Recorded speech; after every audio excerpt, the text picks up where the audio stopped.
আসসালামু আলাইকুম। হিসাব বিজ্ঞান বিভাগের বিবিএ তৃতীয় বর্ষের ছাত্ররা সবাইকে আমাদের হিসাব বিজ্ঞান বিভাগের অনলাইন ক্লাসে শুভেচ্ছা স্বাগত।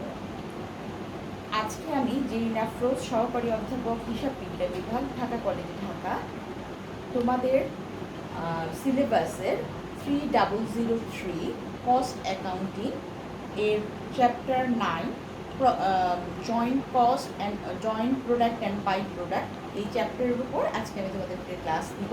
তো চলো শুরু করি আমাদের আজকের ক্লাস। প্রথমেই দেখো জয়েন্ট প্রোডাক্ট এবং বাই প্রোডাক্ট এটা কি জিনিস।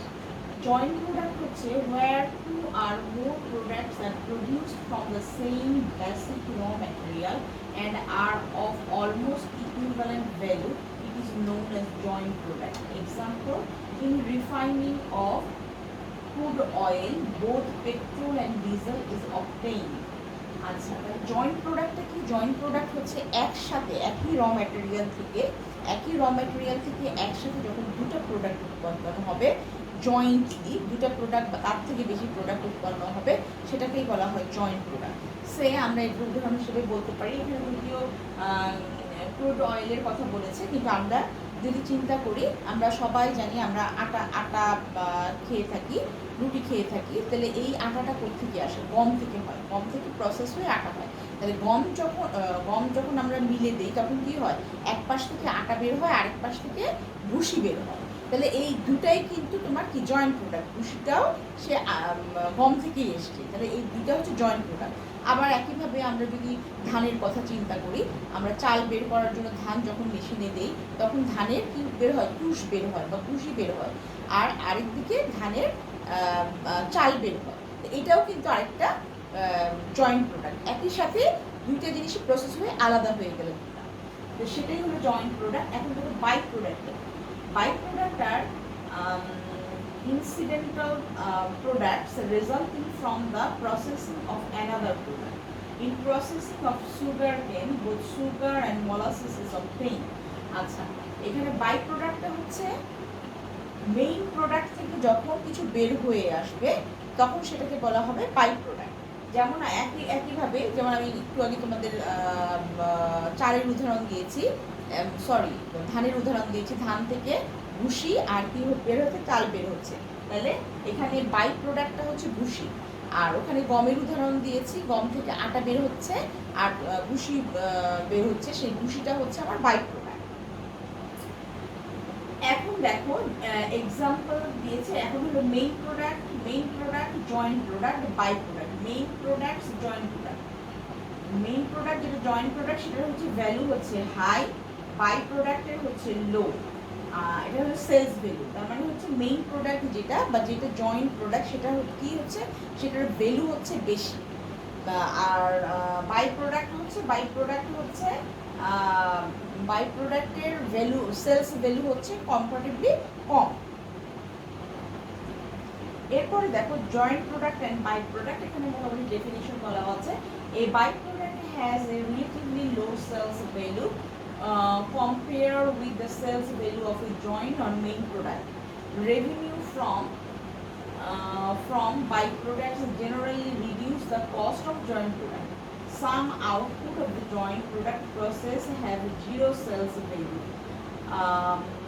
No journal entries are made to record the processing of such output with zero sales value. আচ্ছা, এখানে কি বলেছে? আমরা আগেই বলেছি জয়েন্ট প্রোডাক্ট হচ্ছে একই সাথে, যেমন একই ম্যাটেরিয়াল ইউজ করে যখন দুটো প্রোডাক্ট উৎপন্ন হয় সেটাকে বলা হচ্ছে জয়েন্ট প্রোডাক্ট। আর বাই প্রোডাক্ট হচ্ছে ওই মেইন প্রোডাক্টটা প্রডিউস করতে যেয়ে তার থেকে যে প্রোডাক্ট অন্য একটা প্রোডাক্ট বের হচ্ছে সেটাকে আমরা বাই প্রোডাক্ট বলি। আর একটু আগেই আমরা দেখলাম যে বাই প্রোডাক্টের সেলস ভ্যালু কম্পারেটিভলি কম এবং মেইন প্রোডাক্টের সেলস ভ্যালু অপেক্ষাকৃত বেশি, এখানে সেটাই বলা হয়েছে। এরপরে দেখো what is joint costing. Joint costing, when by a process more than one product is produced, the material and conversion cost incurred prior to split of state is known as joint cost. এটা হচ্ছে joint cost এবং এখানে তোমরা দেখতে পাচ্ছ এখানে কি বলা হয়েছে? ম্যাটেরিয়াল এবং কনভার্সন কস্ট। কনভার্সন কস্ট হচ্ছে লেবার এবং ওভারহেড মিলে হয় কনভার্সন কস্ট, এটা আমরা গত ক্লাসেই পড়েছি বা তার আগেও পড়েছি। তাহলে হচ্ছে ম্যাটেরিয়াল এবং কনভার্সন কস্ট মিলে যে জয়েন্ট কস্টটা হচ্ছে এই কস্টটা হচ্ছে এখানে। আর স্প্লিট অফ পয়েন্ট হচ্ছে এই জয়েন্ট কস্টটা ভেঙে যখন দুইটা প্রোডাক্টে চলে যাচ্ছে, এখানে দেখছো তোমরা প্রোডাক্ট এ এবং প্রোডাক্ট বি দুইটা প্রোডাক্টে এই জয়েন্ট কস্টটা ভেঙে চলে যাচ্ছে, যেই জায়গায় যে ভাঙছে সেটাকেই বলা হচ্ছে স্প্লিট অফ পয়েন্ট। আর এই প্রোডাক্ট এ থেকে হচ্ছে সেপারেবল কস্ট, তার মানে প্রোডাক্ট এর আলাদা আলাদা কস্ট একটা হবে এবং প্রোডাক্ট বি এর একটা আলাদা কস্ট হবে, সেটা যদি ফার্দার প্রসেসিং হয়। আচ্ছা এখন দেখো, এখন কি বলেছে, এটা হলো জয়েন্ট কস্টিং। হ্যাঁ, যখন বলছে যে when by a process of more than one product is produced, এখানে আমি দেখছি দুটো প্রোডাক্ট এ আর প্রোডাক্ট বি, দুটো প্রোডাক্ট প্রডিউস হচ্ছে, more than one product is produced, then material and conversion cost incurred prior to split of stage এর পূর্বে যে কস্টটা হয়েছে সেটাকেই বলা হচ্ছে জয়েন্ট কস্ট। এবং এই জয়েন্ট কস্টের বিশেষ সমন্বয় ম্যাটেরিয়াল ও লেবার এবং ফ্যাক্টরি ওভারহেডের সমন্বয় হয়েছে। এরপরে দেখো split off point. Split off point is the junction in the process when separate identifiable products emerge। তার মানে হচ্ছে এটা জাংশন, সংযোগস্থল, in the process where separate identifiable products emerge, যেখানে এই সংযোগস্থল যেখানে দুইটা প্রোডাক্ট আলাদা সেপারেট হয়ে যাচ্ছে, সেটাই হচ্ছে স্প্লিট অফ পয়েন্ট। এবং সেপারেবল কস্ট কি? Separable cost are cost incurred beyond the split off point and are assignable to separate products. তার মানে হচ্ছে স্প্লিট অফ পয়েন্টের পরে যেই খরচটা হচ্ছে এবং যেই কস্টটা প্রত্যেকটা প্রোডাক্টের ক্ষেত্রে আলাদা আলাদাভাবে হচ্ছে, সেটাকেই বলা হচ্ছে সেপারেবল কস্ট। এখন আমরা দেখব জয়েন্ট কস্ট কি। আমি একটু আগে দেখেছি, তারপর আবার দেখি। Joint cost is the cost of two or more products that are produced simultaneously by a single process and are not identifiable as individual types of production until a certain stage of production known as the split of point of separation is reached. For example, kerosene, fuel oil, gasoline and other oil produced products are derived from crude oil. আচ্ছা, এখানে crude oil থেকে আমরা কি পাচ্ছি? Gasoline পাচ্ছি, fuel oil পাচ্ছি, kerosene পাচ্ছি। এই অয়েলগুলো আলাদাভাবে, ক্রুড অয়েল হচ্ছে আমার প্রথম প্রোডাক্ট, বা ক্রুড অয়েল হচ্ছে আমার ক্রুড অয়েল তৈরির জন্য যে খরচটা হয় সেটা হচ্ছে আমার জয়েন্ট কস্ট। এখান থেকে আলাদাভাবে সেপারেট হয়ে যাচ্ছে, এই যে কেরোসিন উৎপন্ন হচ্ছে, ফুয়েল উৎপন্ন, এগুলো সেপারেবল কস্টের মধ্যে চলে যাচ্ছে। Joint cost are total cost incurred up to the point of separation. সেপারেশনের আগ পর্যন্ত যে কস্ট হয় সেটাই হচ্ছে আমার জয়েন্ট কস্ট। এরপরে দেখো common cost. Common cost are those cost which are incurred for more than one product, job, territory or any other specific costing objective. Common costs are not easily identifiable with individual products and thereof are generally apportionate. আজকাল common cost হচ্ছে এমন একটা cost যেটা অনেকগুলো ম্যাটেরিয়ালের জন্য যে কস্টটা হয়ে থাকে, এবং একটা প্রোডাক্টের জন্য আলাদাভাবে কমন কস্টে নিরূপণ করা খুবই কষ্টসাধ্য ব্যাপার, এটা সম্ভব না।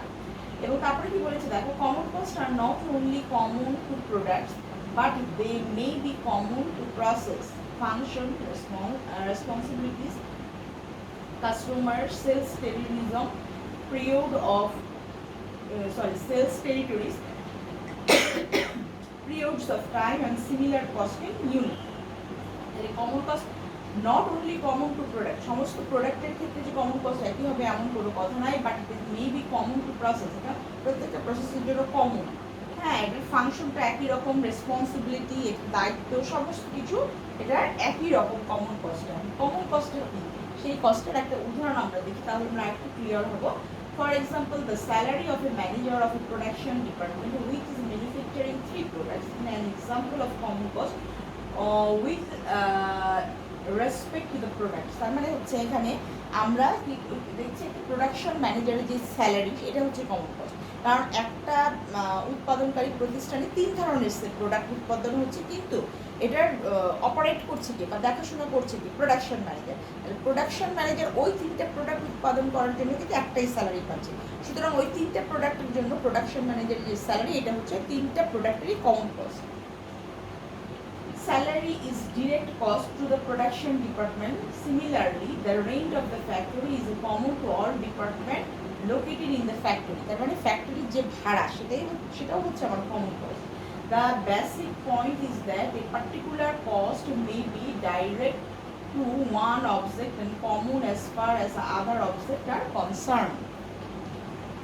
এরপরে দেখো why allocate joint cost. আমরা কেন জয়েন্ট কস্টটা বন্টন করে দিব, দেখ কি জন্য বন্টন করে দিব। allocate joint cost to products for কিসের জন্য, inventory costing and cost of goods sold calculation. তার মানে হচ্ছে মজুত পণ্য পরিমাণ কত হবে এবং কস্ট অফ গুডস সোল্ডের পরিমাণ কত হবে সেটা নিরূপণ করার জন্য।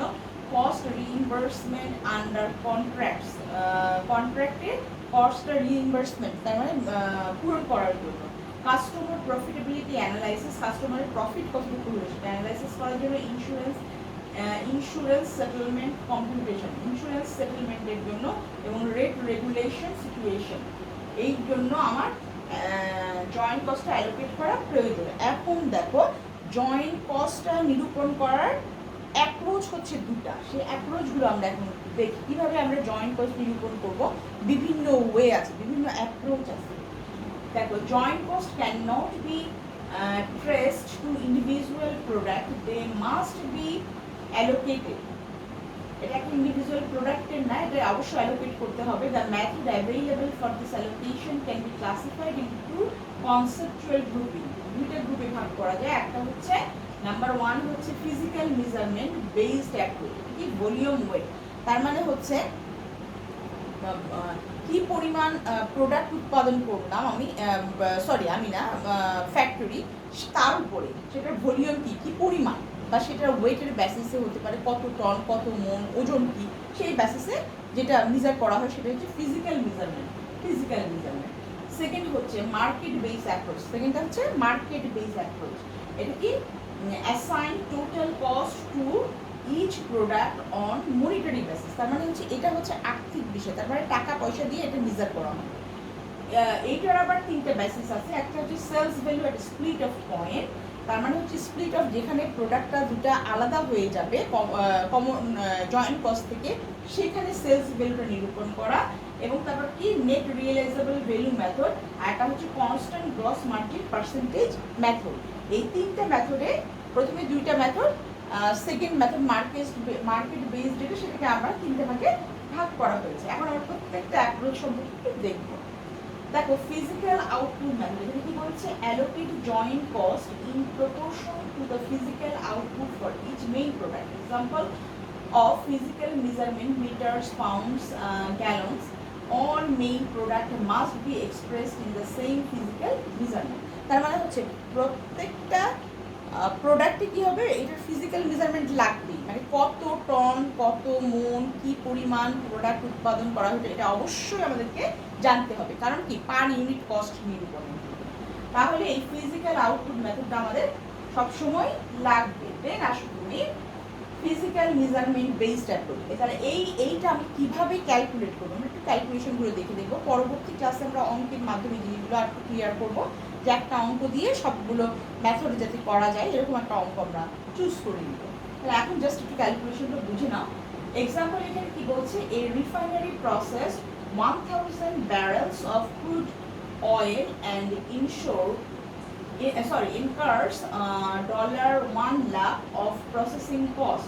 The process result in the following output. তার মানে হচ্ছে 1000 ব্যারেল ক্রুড অয়েল উৎপন্ন হয়েছে না, প্রসেস করা হবে, যেটার কস্ট হচ্ছে $1 লাখ। ঠিক আছে, এখন দেখো এইটা কয়টা, এই ক্রুড অয়েল থেকে কয়টা অয়েল হচ্ছে, একটা হচ্ছে আসাল্ট, আর একটা হচ্ছে ফুয়েল অয়েল, আর একটা হচ্ছে ডিজেল, আর একটা হচ্ছে কেরোসিন, আর একটা হচ্ছে গ্যাসোলিন। এখন প্রথমে দেখো আসাল্ট যেটা, এখানে দেখো তুমি $1 লাখ আমাদের কস্টিং যেটা $1 লাখ সবগুলোর জন্য। এখানে কি এই অয়েলটা তৈরি করে 300 ফুয়েল অয়েল, 300 ডিজেল, এরকম করে কনস্ট্যান্টলি এতগুলো অয়েল তৈরি করা হয়। সবগুলো যদি আমি যোগ করি তাহলে আমরা 1000 ব্যারেল ক্রুড অয়েলের পরিমাণ হবে। তাহলে 300 ডিভাইডেড বাই 1000 ব্যারেল দিয়ে যদি আমি করি, মানে হচ্ছে ইন্ডিভিজুয়াল প্রত্যেকটা এই ব্যারেল উৎপাদন করতেছে, সবগুলো যোগ করে হবে 1000। প্রত্যেকটা যদি আমি রেশিও বের করি 1000 দিয়ে ভাগ দিই, তাহলে এই যে 30,000, 10,000, 20,000 প্রত্যেকটা একটা কস্ট। তাহলে ওই যে তোমার ওই যে টোটাল খরচ হয়েছে কত, টোটাল ক্রুড অয়েল এর দাম হচ্ছে তোমার 1 লাখ। 1 লাখ, এই যে 1 লাখটা এখানে দেয়া আছে। এটা হচ্ছে ফিজিক্যাল মেজারমেন্ট বেসড, ঠিক আছে। এরপরে দেখো sell at split off method. Sell at split off method. Split off method আমরা আগেই জেনেছি যে জয়েন্ট কস্টের পরে যখন প্রোডাক্টগুলো আলাদা আলাদা হয়ে যায়, যেই বিন্দু থেকে আলাদা আলাদা হয়ে যায় সেটাকে বলা হয় স্প্লিট অফ পয়েন্ট। তাহলে সেল অফ স্প্লিট, সেই পয়েন্টে যদি আমি প্রোডাক্টটা বিক্রি করে দিই, দ্যাট মিনস সেই প্রোডাক্ট, এমন কোনো প্রোডাক্ট থাকে যে জয়েন্ট কস্টের পরে আর কোনো কস্টের এটা দরকার নেই, সরাসরি এটা বিক্রি করে দেওয়া যাবে, আলাদা আলাদা প্রোডাক্ট হয়ে গেলে সরাসরি বিক্রি করে দেওয়া যাবে, তাহলে সেটাকে sell at split off point মেথডে আমরা সেই জিনিসটা করতে পারি। Allocate joint cost in proportion to the sales value of each main product at the point where joint cost ends. এখানে জয়েন্ট কস্টটা শেষ হয়, সেখানে সেলটা শুরু হয়। Not always possible to measure sales value at the split of point. সবসময় split off point sales value নির্ণয় করা সম্ভব না, কারণ হচ্ছে সেটা ফার্দার প্রসেসিং থাকতে পারে, প্রসেসিং হলে তখন সেলস করা সম্ভব না। এরপরে দেখো sales value at split off point মেথডে মেজারমেন্ট করে হবে based on entire production run and sales values of the separate product at split off point. অ্যাসফল্ট দেখতেছি আমরা, তারপর আগের ইউনিটগুলো সবগুলো দেখো, এটার সেলস ভ্যালু হচ্ছে এটার জন্য 60, 180, 60 এগুলো প্রত্যেকটা দেখছি, সবগুলো তুমি যোগ করো তাহলে হচ্ছে total sales value at split off point 1,30,000। 1,30,000 আমাদের কস্টিং ছিল 1 লাখ, এখানে 30,000 কি আমার 30,000 হচ্ছে আমার লাভ। এরপরে দেখো total the total expected sales value of the entire production run at split off point is thus $1,30,000। এই 1,30,000 এই যে অ্যাসফল্ট দেখো তুমি 1 লাখ, ফুয়েল অয়েল 1 লাখ, এটা কি করেছে 18 ডিভাইডেড বাই 1,30,000। 1,30,000 তোমার কি হয়েছে এই যে টোটাল কস্টিং হয়েছে। আর 18,000, 54,000 এগুলো হচ্ছে আগে আমরা দেখেছি যে কস্টিং গুলো এইভাবে হয়েছে, যে 18,000, 54,000 এই কস্টিং গুলো হয়েছে, ঠিক আছে। এই কস্ট টোটাল যোগ করে 1,30,000 হয়েছে। তাহলে 1,30,000 কে প্রত্যেকটা ইউনিট প্রত্যেকটা ডলার দিয়ে 1,30,000 যদি ভাগ করে দ্যাট মিনস অনুপাতে আনো, যে প্রপোর্শনের কথা বলেছে, হ্যাঁ সেই প্রপোর্শন যদি তুমি আনো এবং এটাকে 1 লাখ দিয়ে গুণ দাও, তাহলে প্রত্যেকটার আলাদা আলাদা ইয়ে বের হয়ে যাবে, সেলস স্প্লিট অফ পয়েন্ট বের হয়ে যাবে। এরপরে দেখো net realisable value method. Allocate joint cost based on market value of the product. All separable costs necessary to make the product sellable are subtracted before the allocation is made. তার মানে market প্রাইসের বেসিসে এই ইয়েটা করা হয়। এখানে দেখো মার্কেট প্রাইস প্রত্যেকটার 70, 20 আগের ইউনিটগুলো আগের 70, 200, 180, 90, 190, তাহলে এগুলো সব গুণ দিয়ে কত আসলো, এই যে রেসপেক্টিভলি আসলো। এরপরে আমরা দেখি নেট রিয়েলাইজেবল ভ্যালু। এখানে কিছুই না, জাস্ট মার্কেট প্রাইস দিয়ে গুণ দিলে যেটা বের হবে সেটাই। নেট রিয়েলাইজেবল ভ্যালুতে কি বলছে, allocate joint cost in proportion to the net realisable value for each main product, taking into account the final selling price and separable cost, same as the sales value at a split of point if there is no additional production beyond the split of point. যদি split off পয়েন্টের পরে কোনো additional production না থাকে তাহলে তুমি net realisable value মেথডটা use করতে পারো। Allocate joint cost based on market value of the product, all separable cost necessary to make the product sellable are subtracted before the allocation is made. এখানে দেখো 70 market আগে যেটা পেয়েছিলাম সেই জিনিসটাই এরপরে তুমি দেখো এখানে কি করেছে, এখানে 20 ডিভাইডেড বাই এই যে প্রত্যেকটাকে এটাতে গুণ দিয়েছে, ডিভাইডেড বাই আমার যে টোটাল কস্ট হয়েছে ওইটাকে দিয়ে ভাগ দিয়েছে। তাহলে এই যে জয়েন্ট কস্ট আমার 1 লাখ ছিল, জয়েন্ট কস্টটা কিভাবে এরকম এই নেট রিয়েলাইজেবল ভ্যালু বেসিসে এইভাবে অ্যালোকেট করা হলো। ঠিক আছে, এরপরে এটা দেখো constant gross margin NRV method allocate joint cost so that the gross margin for all main product is the same. First, calculate combined gross margin for all main product. Second হচ্ছে calculate joint cost allocation that will result in the same gross margin for all main product, taking into account the final selling price and separable cost. এখন আমরা দেখি এখানে কি বলেছে, পরে নিয়ে দেখি constant gross margin percentage NRV method based on the allocating joint cost so that the gross margin percentage is the same for each product. তাহলে এখানে দেখো এগুলো ঠিক আছে, এই যে মার্কেট রেট যেটা ছিল সেটা দিয়ে গুণ দিয়ে তোমার কত আসলো 1,45,000। 1,45,000 কি করবো, মার্জিন গ্রস মার্জিন বের করতে হবে। From the total 1,45,000 deduct the joint cost and total separable cost to arrive at total gross margin for all products. তাহলে 1,40,000 থেকে আমাদের জয়েন্ট কস্ট ছিল 1 লাখ, জয়েন্ট কস্ট আমি মাইনাস করবো এবং সেপারেবল কস্ট হচ্ছে আমার 7,000 মাইনাস করলে $38,000 আসবে। The gross margin percentage is 38 divided by 1,45,000 আমরা পেয়েছি। তাহলে রেট হচ্ছে 26.21। এই 26.21টা প্রত্যেকটা যে আমরা ভ্যালু পেয়েছি এর আগে মার্কেট ভ্যালু দিয়ে গুণ করে যেই ভ্যালুটা পেয়েছি সেই ভ্যালু দিয়ে পার্সেন্টেজ করে সেখান থেকে আসতে হবে। দেখো পার্সেন্টেজ করলে আলফাটির জন্য হচ্ছে 15,497, ফুয়েল অয়েলের জন্য হচ্ছে 44,276, ডিজেলের জন্য 26,565, ক্যারোসিনের জন্য হচ্ছে 6,641 এবং গ্যাসোলিনের জন্য হচ্ছে 14,021। এই হলো আমার পাঁচটা মেথড। এরপরে দেখো deduct the separable cost from each product to arrive at the allocated joint cost. তাহলে এখানে দেখো এই যে আমরা যে কস্টটা পেয়েছি গুণ করে রেশিও করে সেখান থেকে আমি 1,000 যে আমার কস্টগুলো ছিল সেটা আমি বাদ দিয়ে জয়েন্ট কস্ট অ্যালোকেশন এই 1 লাখ আমার জয়েন্ট কস্ট সেটা কীভাবে অ্যালোকেট করলাম, এইভাবে অ্যালোকেট করলাম। তাহলে আমরা এই যে পাঁচটা মেথড দেখলাম, পাঁচটা মেথডে 5 রকমভাবে আমার জয়েন্ট কস্ট অ্যালোকেশনটা দেখানো হয়েছে। এইভাবে তোমাদের একটা অঙ্ক দেওয়া থাকবে, তোমাদের মেথডগুলো উল্লেখ করা থাকবে যে এই মেথডের আলোকে তোমরা কী করবে, জয়েন্ট কস্টটা অ্যালোকেট করবে। এরপরে আমরা এখন দেখব ইররেলিভেন্স অফ জয়েন্ট কস্ট। জয়েন্ট কস্টটা কখন রেলিভেন্ট না, প্রাসঙ্গিক না, যখন আমাদের দরকার নেই, কখন?